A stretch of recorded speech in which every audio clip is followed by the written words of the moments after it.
Assalamualaikum warahmatullahi wabarakatuh.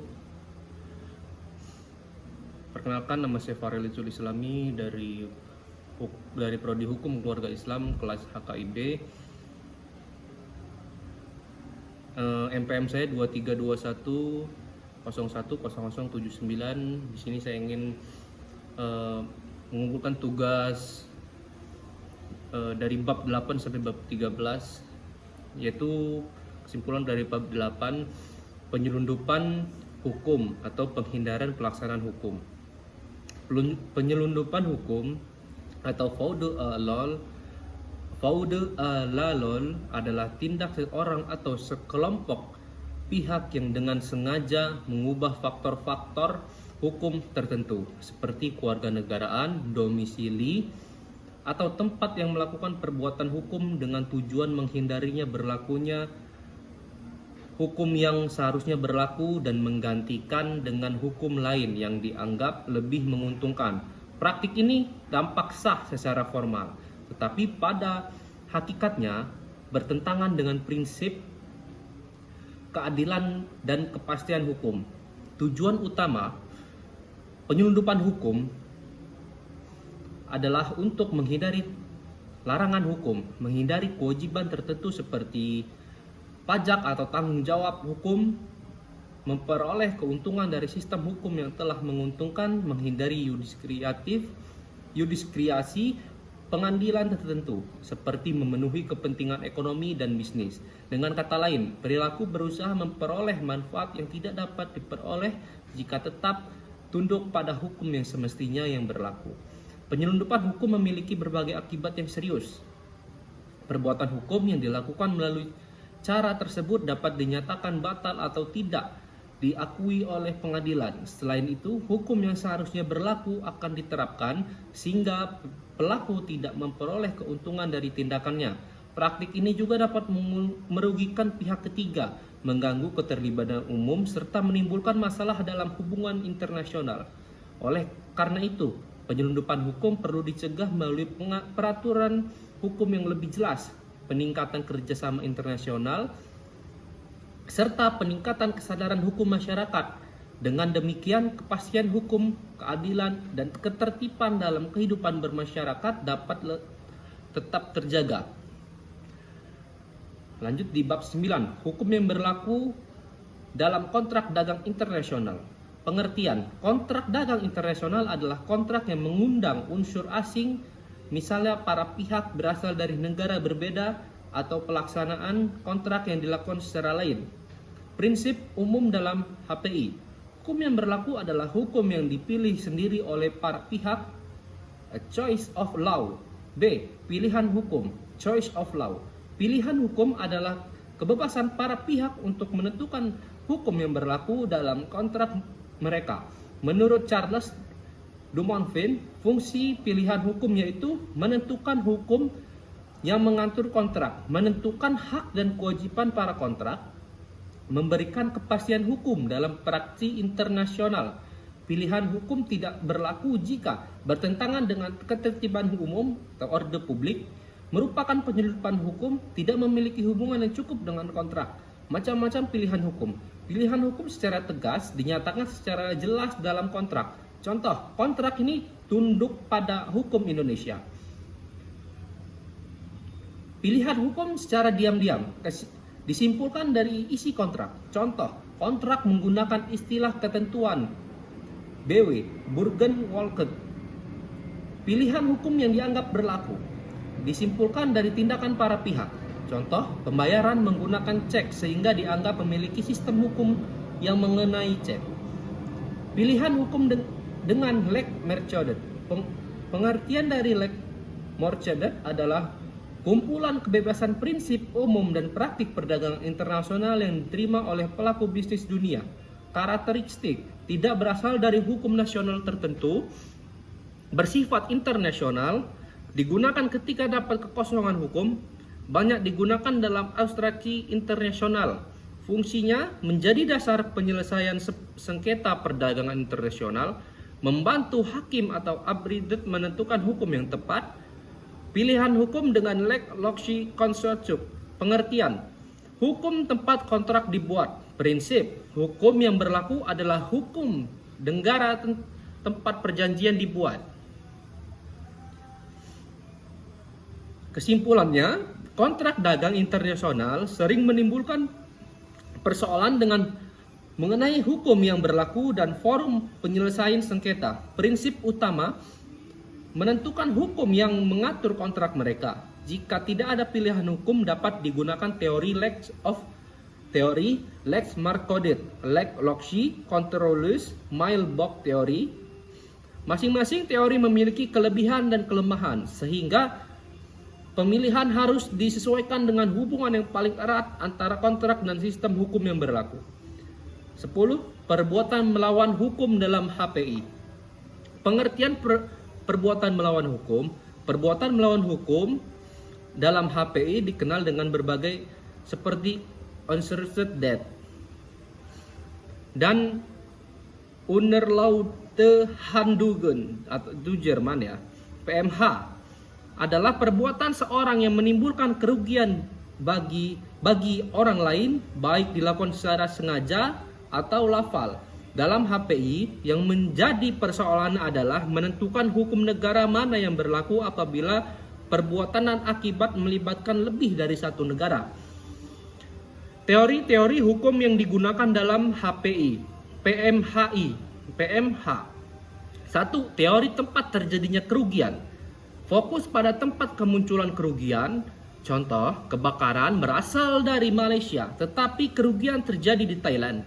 Maka hukum Thailand yang digunakan. 2. Teori dapat dilakukan perbuatan.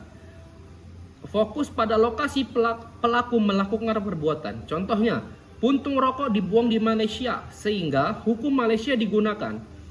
3. Teori kombinasi dari kebebasan memilih, menggunakan tempat pembuatan dan tempat kerugian, serta memberi ruang memilih hukum yang paling tepat. Pilihan hukum dalam PMH. Terdapat 3 kemungkinan hukum yang digunakan. Ada dari Lex Loci Delicit Commissis, hukum tempat perbuatan dilakukan. Lex Forri, hukum tempat perkara diperiksa oleh hakim. Proper law of the port, hukum yang memiliki hubungan paling erat dengan perkara, kelebihan dan kelemahan. Asas-asas HPI untuk menentukan status badan hukum. Status badan hukum ditentukan berdasarkan kewarganegaraan atau domisili, mayoritas pemegang saham. Asas Center of Administration Business ditentukan oleh tempat pusat administrasi perusahaan. Asas Place of Interposition ditentukan berdasarkan negara tempat badan hukum didirikan secara resmi. Teori penentukan status persoalan badan hukum. Teori inkorporasi badan hukum tunduk pada hukum negara tempat didirikan. Kelebihannya memberikan kepastian hukum, mudah diterapkan, tidak bermasalah ketika perusahaan berpindah lokasi. Teori kedudukan standar menggunakan tempat kedudukan yang tercantum dalam anggaran dasar perusahaan. Teori kedudukan manajemen efektif menggunakan tempat pusat manajemen atau kantor pusat yang sebenarnya menjalankan perusahaan. Kesimpulannya, perbuatan melawan hukum dalam HPI adalah perbuatan yang menimbulkan kerugian dan melibatkan unsur asing, sehingga perlu ditentukan hukum negara mana yang berlaku. Terdapat 3 teori utama.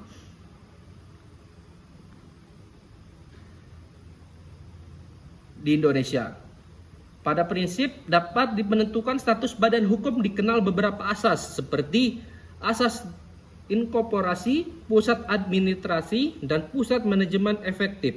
Tujuan keseluruhan kaidah HPI menentukan adalah memberikan kepastian hukum dan keadilan dalam menyelesaikan sengketa yang melibatkan lebih dari suatu negara. Lanjut di bab 11, asas-asas HPI tentang hukum benda dan keluarga. Berdasarkan pembahasan dalam makalah, hukum perdata internasional berfungsi untuk menyelesaikan hubungan hukum yang mengatur unsur asing dengan menentukan hukum negara mana yang harus diterapkan. Dalam bidang hukum benda, HPI mengatur klarifikasi benda menjadi benda bergerak terhadap benda umumnya menggunakan asas lexitus atau lex realitatis, yaitu hukum negara tempat benda benda berada.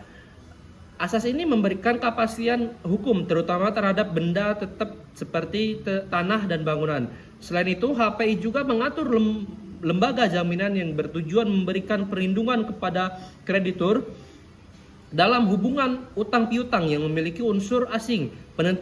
Penentuan hukum yang berlaku terhadap jaminan dapat didasarkan pada pilihan hukum para pihak, domisili maupun hukum yang memiliki hubungan yang paling erat dengan perjanjian.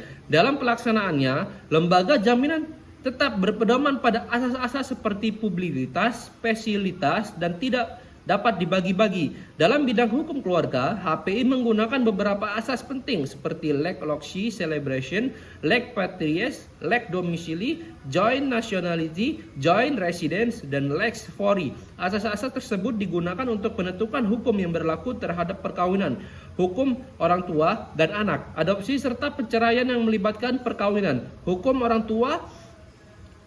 Adanya asas-asas tersebut, penyelesaian konflik hukum antar negara dapat dilakukan secara adil, pasti, dan teratur. Dengan demikian, hukum perdata internasional memiliki peran penting dalam memberikan kepastian hukum terhadap hubungan hukum lintas negara, baik dalam hukum benda maupun hukum keluarga, sehingga hak dan kewajiban para pihak dapat dilindungi secara efektif. Lanjut di bab 12, jurisdiksi, pengadilan, dan arbitrase. 1. Pengertian jurnalistik pengadilan. Jurnalistik pengadilan dalam hukum perdata internasional adalah kewenangan untuk pengadilan untuk memeriksa, mengadil, dan menentukan suatu perkara yang mengandung unsur asing. Pengadilan harus menentukan apakah berwenang mengadili, apakah perlu menolak perkara karena alasan tertentu, serta apakah mendapat perbatasan terhadap pelaksanaan kewenangan tersebut. Tipe-tipe jurisdiksi pengadilan. Terdapat 3 jenis jurisdiksi utama, yaitu ada di persoalan, yaitu kewenangan pengadilan terhadap seseorang atau badan hukum berdasar kehadiran, domisili, persetujuan, atau adanya hubungan minimum dengan negara forum. Jurisdiksi in rem, yaitu kewenangan pengadilan terhadap benda atau harta yang berada di wilayah negara forum. Jurisdiksi quensi rem, yaitu kewenangan terhadap para harta milik tergugat yang berada di wilayah forum, meskipun harta tersebut tidak berkaitan dengan pokok sengketa. Dalam praktik internasional dikenakan putusan asas equilisme, yaitu gugatan yang diajukan tempat tinggal atau domisili tergugat. Komparatif absolut dan komparatif relatif. Komparatif absolut adalah kewenangan lembaga terhadap absolutisme untuk menyelesaikan sengketa. Jika para pihak memiliki arbitrisme, maka pengadilan tidak berwenang memeriksa sengketa tersebut. Lanjut di bab 13, pemakaian hukum asing. Makalah ini membahas tentang pemakaian hukum asing dalam hukum perdata internasional Indonesia. Pada dasarnya Indonesia mengakui penggunaan hukum asing dalam perkara-perkara yang mengandung unsur internasional seperti perkawinan, perceraian, perwarisan, wasiat, dan kontrak internasional. Pemahaman hukum asing dilakukan berdasarkan kaidah choice of law yang menentukan hukum mana yang harus diterapkan dalam suatu hubungan hukum lintas negara. Dalam bidang status personal, hukum asing umumnya diterapkan berdasarkan prinsip nasionalisme, yaitu hukum negara asal seseorang, sementara dalam kontrak internasional, hukum yang dipilih oleh pihak-pihak wajib dihormati berdasarkan asas kebebasan berkomitmen, namun penerapan hukum asing tetap dibatasi oleh ketertiban umum dan kepentingan nasional Indonesia. Hakim Indonesia juga memiliki kewajiban untuk menetapkan hukum asing apabila ditunjukkan oleh kaidah HPI. Hal ini sesuai dengan prinsip Lus Curia von Novit, yaitu hakim dianggap mengetahui hukum dan wajib menentukan hukum yang tepat untuk menyelesaikan perkara. Selain itu, putusan pengadilan asing pada umumnya tidak dapat langsung dilakukan di Indonesia. Namun, putusan arbitrase di internasional dapat dilakukan dan dieksekusi apabila memenuhi syarat yang ditentukan oleh peraturan perundang-undangan Indonesia dan tidak bertentangan dengan ketertiban umum. Dengan demikian, pemakaian hukum asing merupakan bagian penting dalam hukum perdata internasional karena membantu menyelesaikan sengketa yang melibatkan unsur lintas negara. Meskipun Indonesia mengakui hukum asing melibatkan unsur lintas negara, meskipun Indonesia mengakui hukum asing, penerapannya tetap harus menjaga kedaulatan hukum nasional, kepastian hukum, keadilan, serta perlindungan terhadap kepentingan masyarakat tersebut. Demikian Itu yang bisa saya sampaikan, kurang lebihnya saya mohon maaf. Wassalamualaikum warahmatullahi wabarakatuh.